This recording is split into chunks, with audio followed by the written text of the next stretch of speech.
bayan ko, saan ka patutungo sa pagkawasak ba o tunay na pagbabago?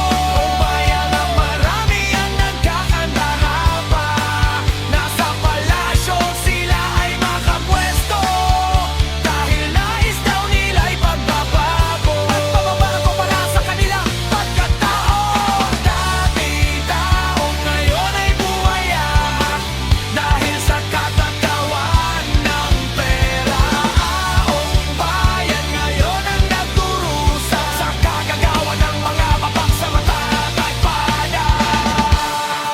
Mga politiko, tigilan na ninyo mga pangungurakot sa gobyerno. Isipin nyo sana